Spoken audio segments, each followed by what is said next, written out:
Quando o apóstolo Paulo pregou o evangelho para o povo da Galácia, todos se voltaram para Deus, aceitaram a Cristo, receberam o verdadeiro evangelho pregado pelo apóstolo Paulo, reconheceu que Jesus de fato é o Senhor e Salvador de nossas vidas, e todos abraçaram o evangelho.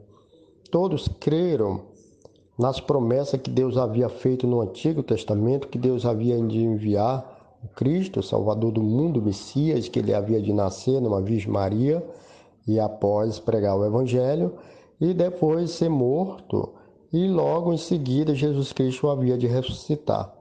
Então a pregação do apóstolo Paulo era o poder de Deus para a salvação do seu povo.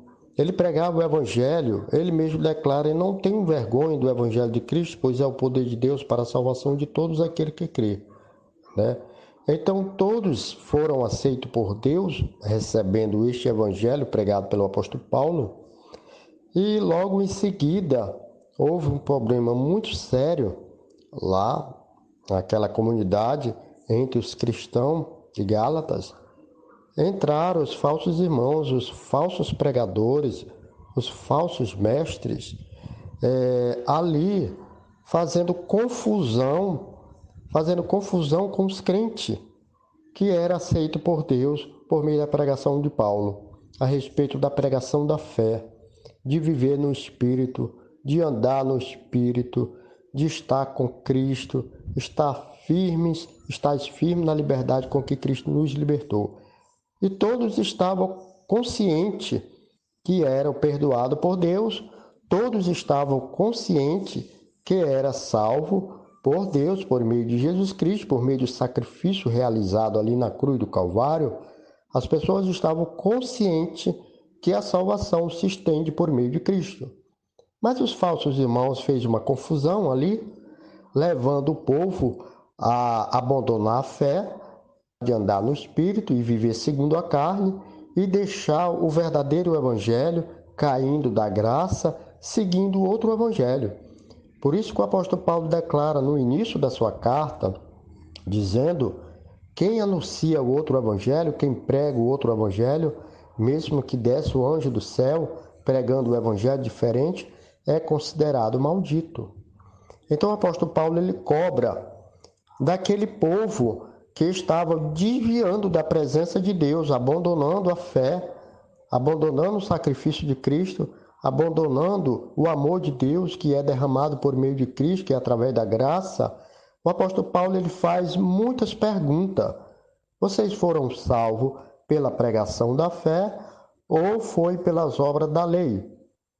Ele continua fazendo pergunta: vocês foram salvos pela pregação da fé ou foi pelas coisas das obras da lei?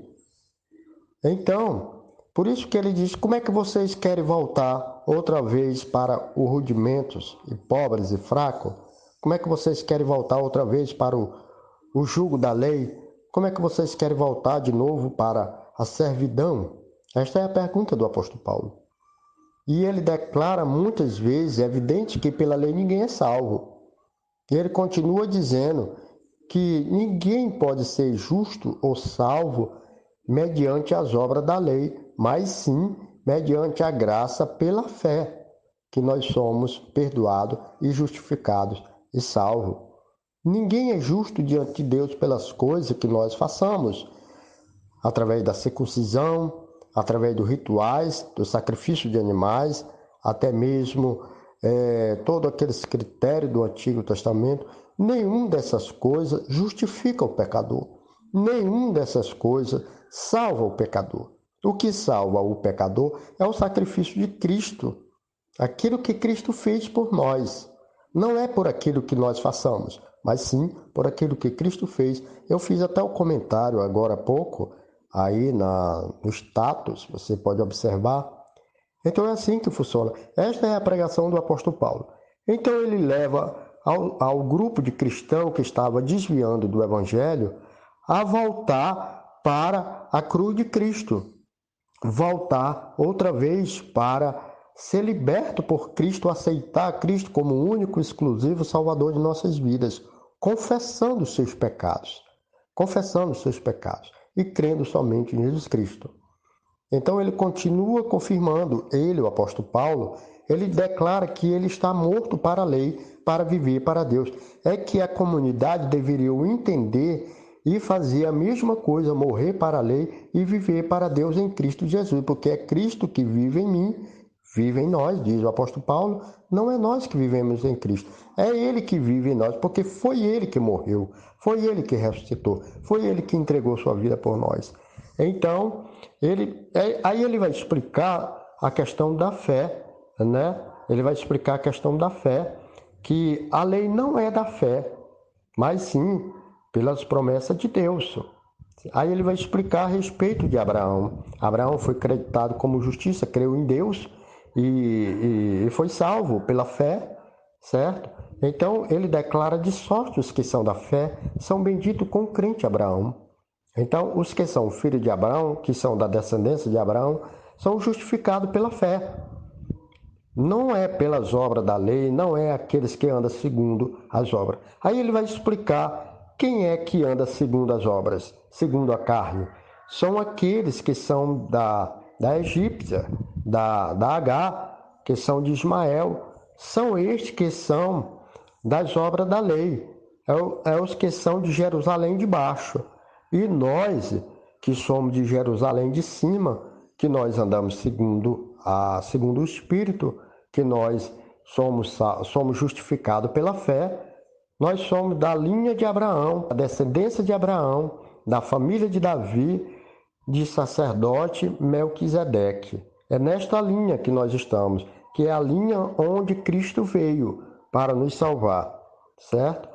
Então, não é por obras da lei. Os que são das obras da lei são estes que andam segundo a carne.